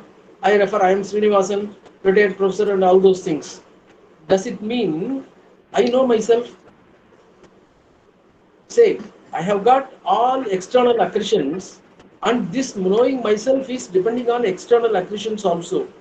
There the Upanishad, when it speaks of Atmanameva Aham Brahmasmiti, there if the questionable, that is, it knew itself to be Aham Brahmasmi, if that particular point comes, then what happens? It does not remain Aham and Brahman, both of them cannot refer to Brahman itself. Take the example, Sadeva Somi Damagrasi, Tattvamasi. Tattvamasi, the word that, do we take Tatu and Tvam as realization of Brahman or revelation of Brahman? Tatu and Tvam, we take two independent words, and those two words we don't understand them in the Vachya sense. We interpret Sodhaka Vakyas. All the Sodhaka Vakyas are applied, and from Sodhaka Vakyas, what happens? Tat becomes Lakshyartha, and Tvam also we take only Lakshyartha. The Lakshyartha becomes one. Vachyartha can never be identical. Vachyartha, so in the Atmanameva Aham Brahmasmi, if Aham is taken as Vachyartha, what will happen? Aham becomes individual person. When it becomes an individual person, it cannot be an all-pervasive Brahman. What happened to Tvam, Tati, etc.? So Aham Brahmasmi and all those things are Vachyarthas, and they have to be Sodhana has to be done, and we have to go to Lakshyartha, that is like Swayam Devadattaha. In Swayam Devadattaha, that is Atmamatra, Vyaktimatra Aikya. So that Vyaktimatra Aikya will be there when the Vyaktimatra Aikya, whether you have understood that Vyaktimatra Aikya. That's the question. When the But Vyaktimatra Professor, Aikya is Aham there, Brahmasmi is a Mahavakya. that's why I said, I gave you the Udarana Tattvamasi. Generally, Tattvamasi we discuss. Aham Brahmasmi, etc., we don't elaborately discuss. We just take the meaning and then proceed further. That's why I show you Tatutvam. In Tatutvam, do we understand Tattvam as exactly as Vachyartha, and do we take into general meaning? That is the physical significance do we take? Don't we go for the metaphorical significance? No, even then, So, when the Aham is removed of all the Lakshyarthas, whatever remains must be identical. Therefore, object and the subject becomes the then same. there won't be Aham Brahmasmi. There won't be Aham Asmi. Both of these will not work. Srinivasan, regarding Sangati, I would like to get your comments. That Pratyudaharana Sankati is normally the Akshepa Sankati is there, isn't it? Pratyudaharana Sankati is within Akshepa Sankati. Akshepa Sankati, when the object presented in the previous Adhikarana is objected to, we have Akshepa Sankati. But when a counter example is given, instead of objecting it, when the objection is given by means of a counter example, it is called Pratyudaharana Sankati. It is an elaboration of Akshepa Sankati. Thank you. Thank you. It is there in the Mimamsa tradition. Yes, anyone else? Professor Srinivasan, I have a small doubt. When, say, in the Asambhavaadhikaranam, visibly Acharya is speaking about the Asambhavatva of the absolute, that's pure consciousness. But does it at any point, at any later interpretation, does it also gets extended to the Asambhavatva of or the non-origination of the world? Because world is also not originated. Like being a parent, only a parent, there is no real origination that is happening with the world as well. So this Asambhavatva, which evidently he speaks attributing to the absolute consciousness, does it at any point of time in this Adhikarana gets extended to the world as well? Yes. This we can only understand it from what is called, as they say, reading in between lines. For example, the Chatusutri is dealt with. Actually, we study Chatusutri, but it is Panchadhikarana Prakriya. It is not Chatusutri. The Chatusutri is an introduction to Upanishad. Chatusutri is introduction, and then whether the harmonized object is Brahman or Pradhana, that's the question. So Pradhana also, because nearly 75% of the arguments with regard to Brahman fits in with the Pradhana, excepting consciousness. Everything will fit in with it. So Sankhya presents Pradhana as the important. That's why that Pradhana cannot be an harmonized object. Then, so the fifth Adhikarana, Ikshater Nasabdam. Then the Anandamayadhikarana comes. Before commenting Anandamayadhikarana, Shankara says, Atah parasya grantasya kimutthanam. Essentially, what is to be presented for Vedanta has been presented here. So, there is no further need for discussion or development, etc. So, what is the need for, say for example, according to Advaita, there are 555 sutras. So some 20, the first 4 sutras, and Ikshatyadhikarana has got some 10 plus sutra, 13 sutras or so. So some 15 sutras. So nearly about 540 sutras are waste, according to Sankara. He says, what is the need for all the 540 sutras? Because these sutras have essentially presented what is required for us, what is required to know about Advaita Vedanta or about Vedanta. And Atah parasya grantasya kimutthanam. What is the further need for other? Then he says, what is called, we can understand, but he has not said it like that. It is stated there are 2 types of Brahman. Kim Dve Brahmani, Badam Dve Brahmani. That is Dhyaya Brahman and Nyaya Brahman. He presents Dhyaya Brahman and Nyaya Brahman. That is, Nyaya Brahman is Brahman to be known, that is a realization. And Dhyaya Brahman is for our perfection. That is Kashaya Karma Bhiprakya, that is Chitta Suddhi and things like that, where we can improve ourselves, we can become Uttamadhikari. So, the further portions are for Manda Madhyamadhikaris, and Uttamadhikari, the first 5 Adhikaranas are enough. If that were to be the so this is for Manda Madhyamadhikari. That Ajadivada, we study Gaudapada and all those things, Ajadivada is supposed to be for Uttamadhikaris. That is, it presents Ekajivavada. And Uttamadhikari means one who is mentally completely what is called thorough and ready to accept. When teacher says Tatvamasi, when the teacher says Tatvamasi, the student should be able to take, because we what is called to spread our towel, and then we should not sit directly on the floor. So we spread our towel and then we sit.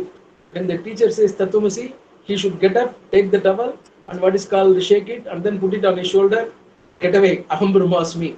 So when the teacher says Tatvamasi, if the student is able to understand Aham Brahmasmi, so Tatvamasi is Upadesa Vakya, Aham Brahmasmi is Anubhava Vakya.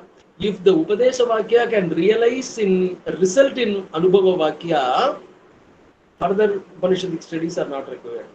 So that should be the situation for Ekajivavada and Uttamadhikari. For others, Nana Jivavada and things like that, that's what is presented, whether Ajnana is Nana or Ekam, things like that. So in that situation, Asambhava of world is not presented. So this the subsequent sections are not for Uttamadhikari, isn't it? So Asambhava of Brahman alone can be presented. Asambhava of the world cannot be presented. It is presented directly in such books like Gaudapada for Uttamadhikaris. And the Buddha Sishya are also considered to be, even though there are Sautradhika, Vaibhashika and things like that, they are all what is called the gradation of Sishya Taratamya. This is how it is interpreted.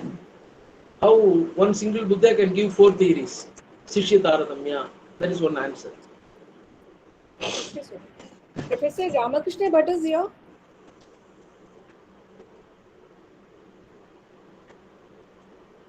Mr. Bhatt is here. Ramakrishna Bhatt is here.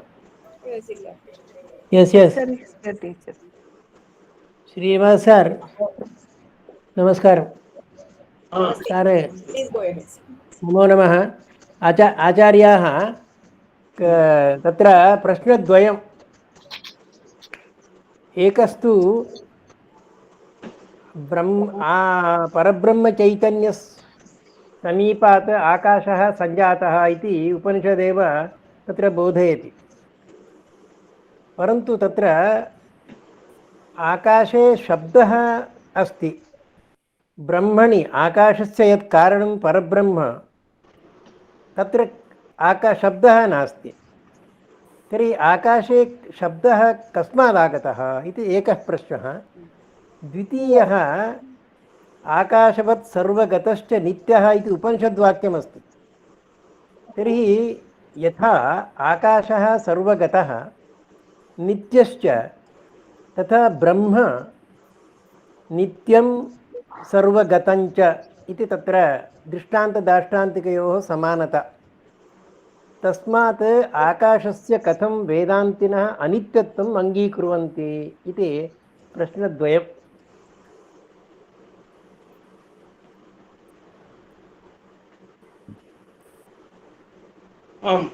वदामः. We take आङ्ग्लभाषया वक्तुं शक्यते वा संस्कृतभाषया? अवश्यं श्रावयन्तु. Either the way you answer in English so that the rest also will understand. Okay. Yeah. Say we have three avasthas. Jagrata avastha, swapna avastha and sushupti avastha. Generally we say swapna avastha and sushupti avastha. Why swapna and sushupti avastha? That question is raised. And we say swapna avastha because if jagrata avastha alone were to be there in this world, it would not have been possible for us to understand that the world is mithya. So specifically we say God has created swapna avastha to give us an idea that the world is mithya, and swapna avastha also to give us an idea that there can be triputi rahita ananda. So otherwise, without swapna avastha and sushupti avastha, the mithyatva and triputi rahita ananda, we would not be in a position to understand in our Jagrata status. So these two we understand, but that does not mean just if what is called swapna avastha is there, in sushupti avastha, if triputi rahita ananda is there, we don't say it is brahmananda. It is brahmananda, even not only brahma, sushupti avastha. Cinema we say brahma swada sahodaraha. Sahitya Darpanakara Viswanatha has stated brahma swada sahodaraha. Vigalita Vedyantaramadihi, that is used by Abhinav Gupta, Vidyanatha and all these people. Sorry, क्षन्तव्यः. मम प्रश्नः तथा नास्ति. स्वप्नावस्थायां किं भवति, जागरणावस्थायां किं भवति, अवस्थाः काः भवन्ति, सः प्रश्नः नास्ति. आकाशस्य ब्रह्म कारणं भवति. ब्रह्म कारणं चेत् ब्रह्मणि अविद्यमानः गुणः शब्दः आकाशे आयाति. कस्मात् आयाति? तस्मात् आकाशः सम्भूतः. तस्मात् चैतन्यात् आकाशः सम्भूतः. I agree. बट आकाशे शब्दः उत्पद्यते, ब्रह्मणि शब्दः नास्ति. आचार्यः सर्वगतश्च आकाशवत् सर्वगतश्च नित्यः इत्यस्य प्रश्नस्य उत्तरं तावत् प्रथमं मया स्वीकृतं. तत्र यदा स्वप्नसुषुप्ति अवस्थयोः सर्वथा साम्ये नास्त्यपि तत्र साम्यत्वं स्वीकृतं, तद्वदेव आकाशस्य सर्वथा साम्याभावेपि तत्र साम्यत्वम् उपनिषदा प्रतिपादितम् इति. तत्र केवल साम्यत्वरूपेण यतः तत्र प्रमाणषष्ठं वर्तते, तत्र उपमानप्रमाणस्य आवश्यकता कीदृशी अद्वैतसिद्धान्ते. उपमानप्रमाणं तावत् ब्रह्मवत् किमपि वस्तु न वर्तते, ब्रह्म कस्य अन्यस्य कस्यापि न समानं. That is, there is nothing equal to Brahman, and Brahman is unlike everything. So there cannot be any example at all. So when the Upamana is to show that Brahman is unique, there cannot be an example shown by even Upanishad. So the example is given to the best possible available example. So example is not in 10%. If there is 10% equivalent, there won't be any example at all. Tad bhinnatvesati tadgata bhuyo dharmavatvam. An example is simile is possible when there is difference. And regarding No, your first question, when there is Shabda is not there in Brahman, how can ब्रह्म आकाशयोः समानतैव नास्ति स्वप्नावस्थायां वा जागृतावस्थायां वा यद्यपि समानतैव नास्ति यद्यपि परन्तु समानतैव नास्ति to तत्र understand उदाहरणं किमिति चेत् ब्रह्म नित्यं भवति ब्रह्म सर्वगतं भवति यथा आकाशः सर्वगतः आकाशः नित्यः तथा ब्रह्म अपि नित्यं सर्वगतं च भवति इति श्रुतिः अस्मान् बोधयति। तर्हि तत्र साम्यता नाम तथा न साम्यता नास्ति खलु, नित्यत्वं वर्तते तत्र अत्रापि नित्यम् उभयोरपि नित्यत्वम् अस्ति, उभयोरपि चैतन्य आकाशयोः उभयोरपि नित्यत्वं वर्तते अपि च सर्वगतत्वं वर्तते, साम्यता किमपि नास्ति। यथा घटः अनित्यः तथा पटः अनित्यः, तत्र घटपटयोः अनित्यता अस्ति, तद्वत् अत्रापि स्वप्नावस्था अथवा सुषुप्ति अवस्थायोः अत्र प्रत्युदाहरणं नापेक्षते। परन्तु नित्यत्वं सर्वगतत्वं च कथं द्वयोः प्राप्तिः, यतोहि आकाशः अनित्यः इति वेदान्तिनः अङ्गीकुर्वन्ति। तर्हि स्वयम् उपनिषद् वदति आकाशवत् सर्वगतश्च नित्यः, तत् कथम् इति। उपनिषद् विरोधः खलु वेदान्तिनाम् अभिमतम्। तत्र यदि सर्वे वस्तुनः सर्वाणि वस्तूनि सन्ति ततः सर्वव्यक्तिव्यापकत्वं भवेत्। सर्वाणि वस्तूनि एव अद्वैतदृशा नास्ति, अतः सर्वगतत्वं कथं सिद्ध्येते, नित्यत्वं च कथं सिद्ध्येते। अतः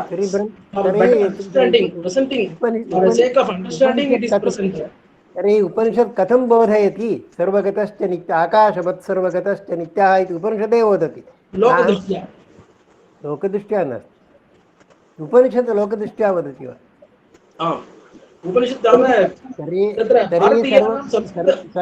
नाम सर्वा अपि उपनिषदः लोकदृष्ट्या वदन्ति चेत् भारतीयानां संस्कृतभाषया वर्तते, न तु एस्परान्टो भाषया।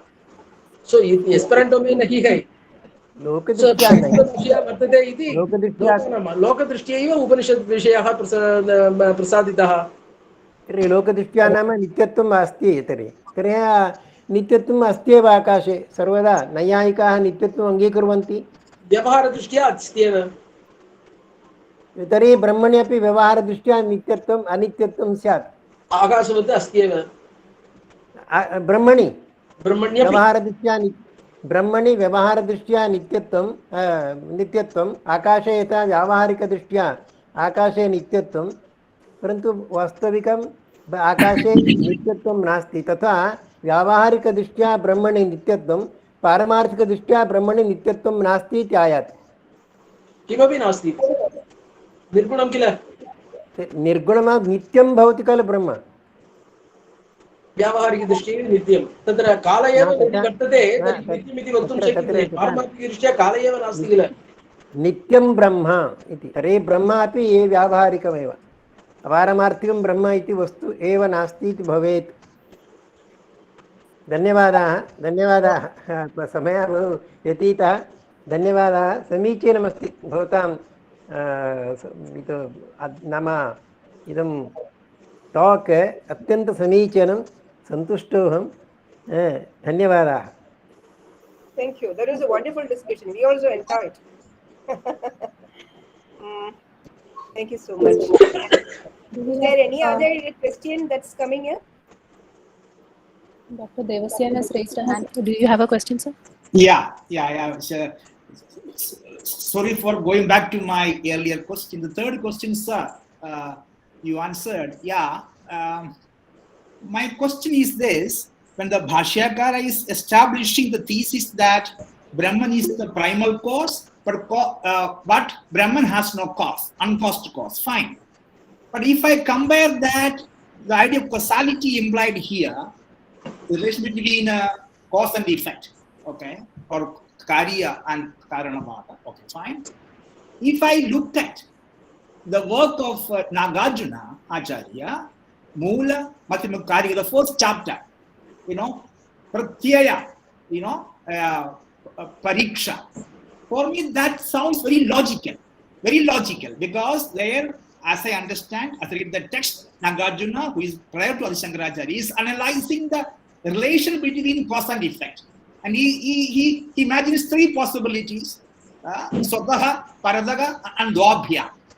Now, for me, that is, I was trying to indicate that is more logical, because here Adi Shankara is jumping from a logical situation to an ontological postulate. Nagarjuna there doesn't do that. Of course, he has Samvril Satya and Paramal Satya distinction is there. So, cause and effect, causality theory is demolished in a sense. So, don't you think that is more logical if you bracket out ontology behind that? I mean, this is my maybe I'm impatient here. I think, and therefore I think people say that Adi Shankara is Prachanna Bauta to some extent. So is that more logical? It satisfies my mental curiosity. This gives me a closure. It's a closure, right? That's it. Yeah. As you said that it gives you pleasure. I mean, what is called feeling.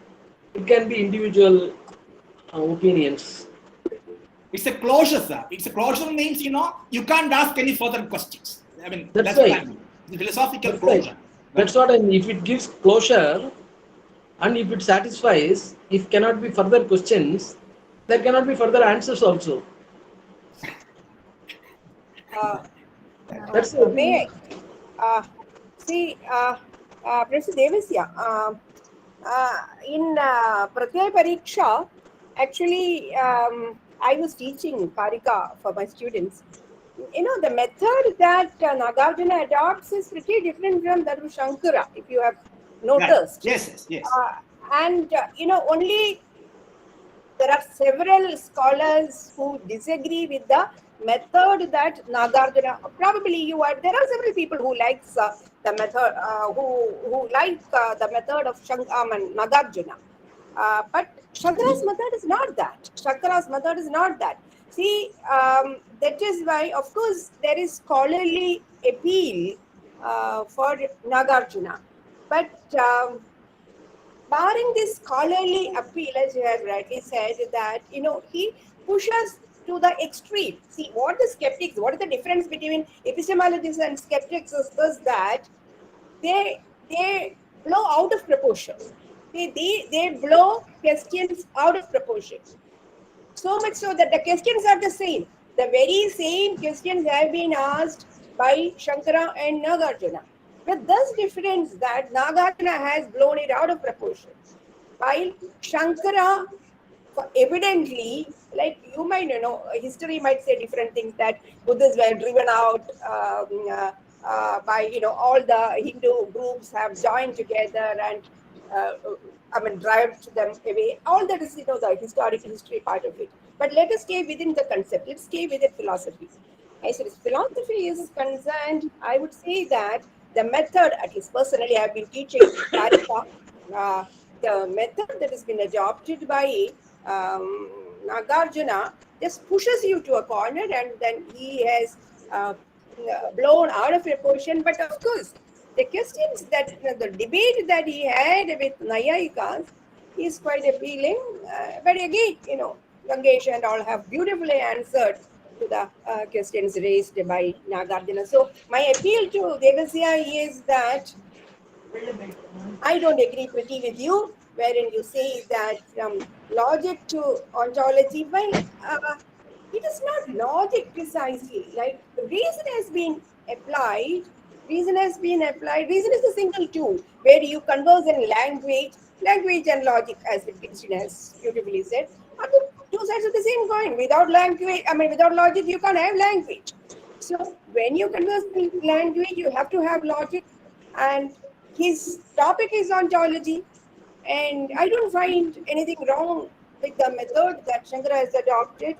But everything. If you read that Pratyaya Pariksha itself, like it's very hard to chew. Like it doesn't, at least for me, doesn't.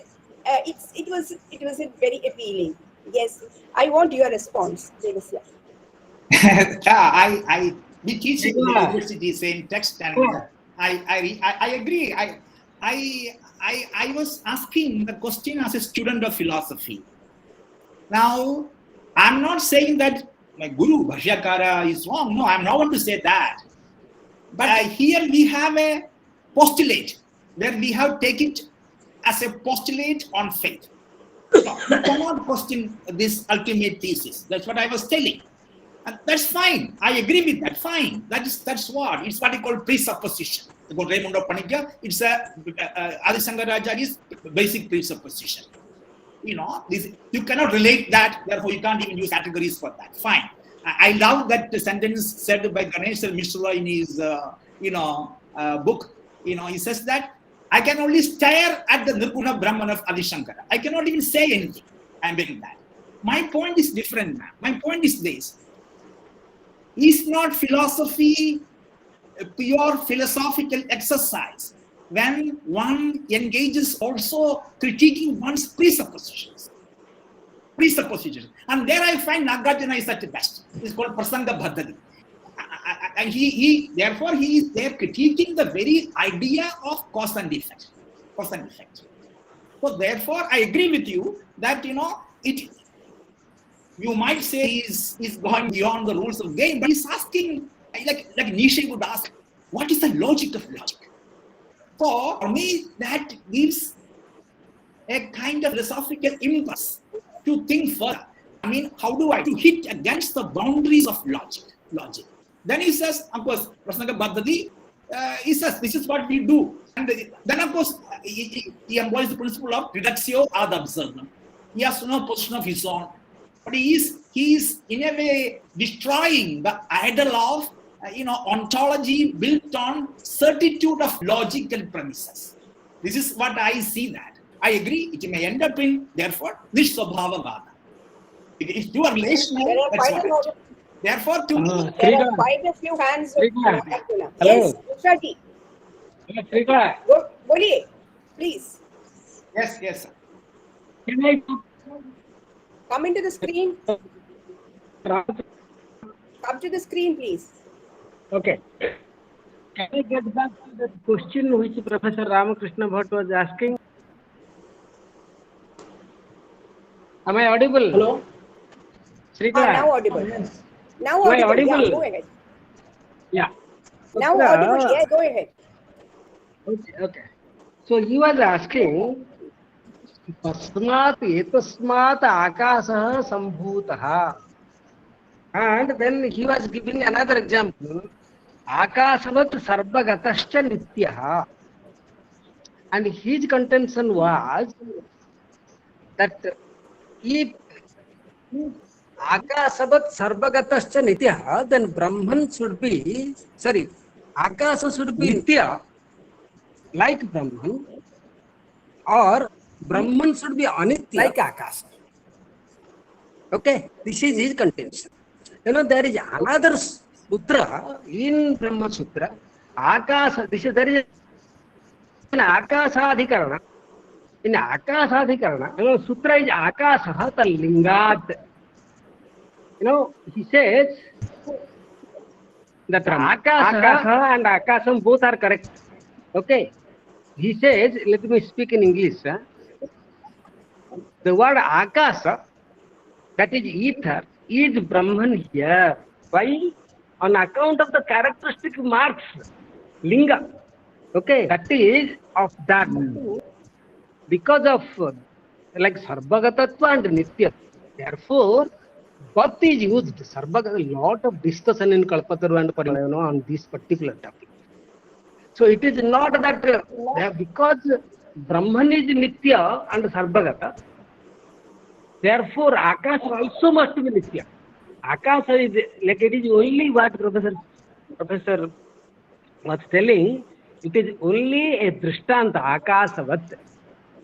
So, Vidya Dwara, like if, like only for understanding, there are a lot of discussion in Chandogya Upanishad. He says, what is the origin of the world? He answers ether. Because, like ether is the place where everything comes back. Akasat Vayu, Vayura, Agni, Ramira, Paradhya. So everything comes back to ether at the end. Similarly, from everything comes from the ether. So it is avidya mukhena, avidya dwarena akasa, like this is the only example that can be given. That is why, therefore, just for sake of brevity, he is asking, Professor Bhatt is asking, but this is the answer. And this has been discussed well. It is a linga, on account of the characteristic marks. Because there are such marks in ether. For the sake of understanding, it is said akasavat sarvagataha cha nityaha. That is the answer. And therefore there is nothing wrong, and you cannot say that because akasa is anitya, therefore Brahman is anitya, and because Brahman is nitya, therefore akasa is nitya, like that. No, that's not Advaitant's position. Dr. Srinivas, last So he only supported me. do you want to say anything else? What? Like Professor Srinivasan, akasa linga, that's what I just want to remind him. Like he knows about everything. This is a sutra that is there. Like, and such a lot of discussion has gone into building of this. How you understand Brahman from the metaphor of akasa. Because, like, whatever is the second sutra, second sutra of the Chatussutra, there also, because of Janmasthiti Laya, everything comes from akasa, everything goes back to akasa. And Sabda is a guna of akasa. Therefore, can Brahman have guna? Then whole purpose is defeated. That is not. It is only avidya dvarena avidya mukhena eva bhavati. Akasasya nityatvam.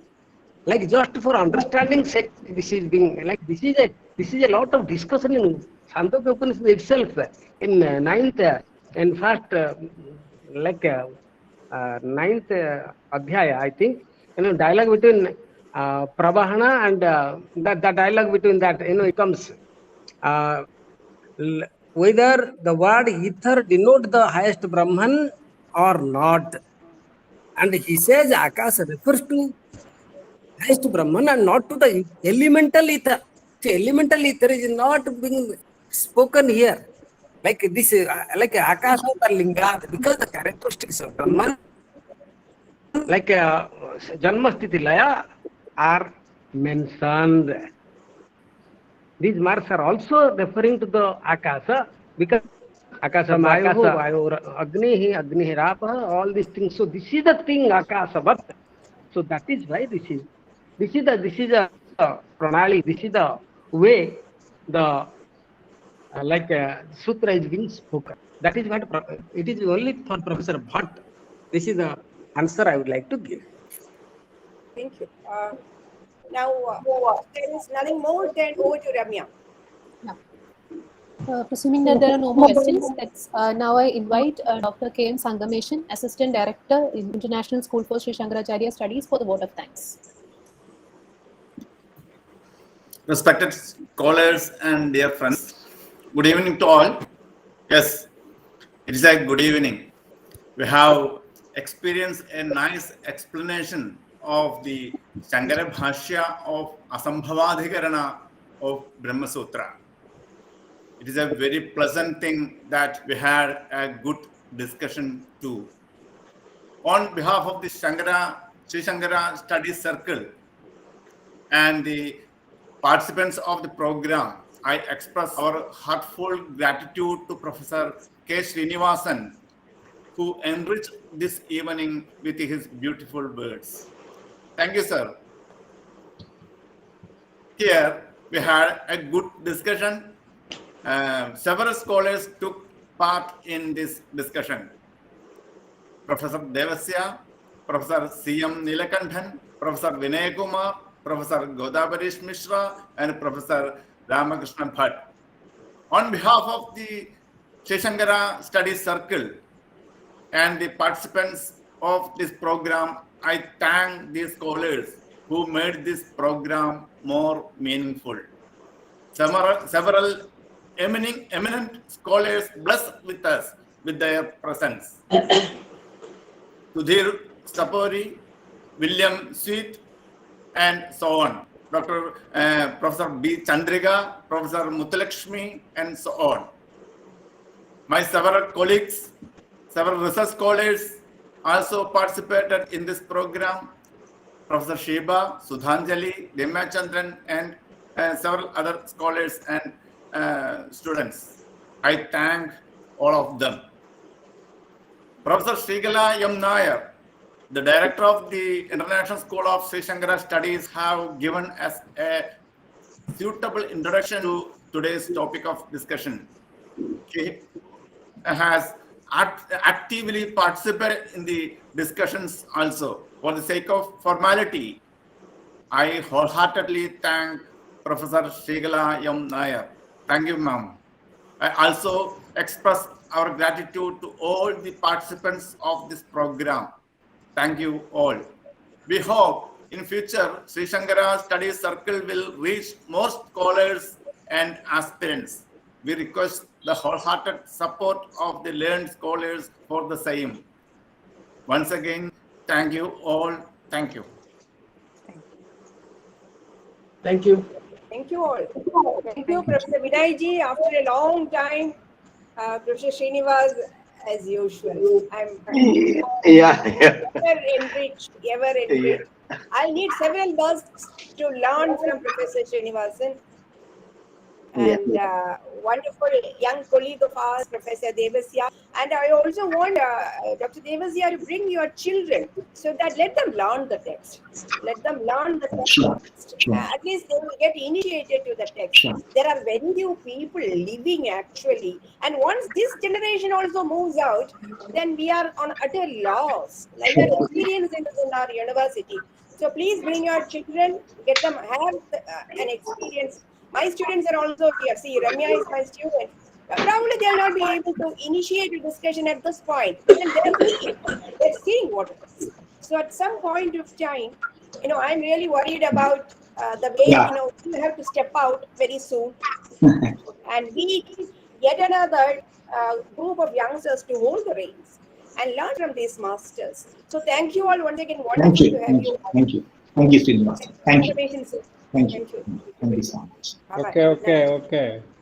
Thank you. Yes, Good night.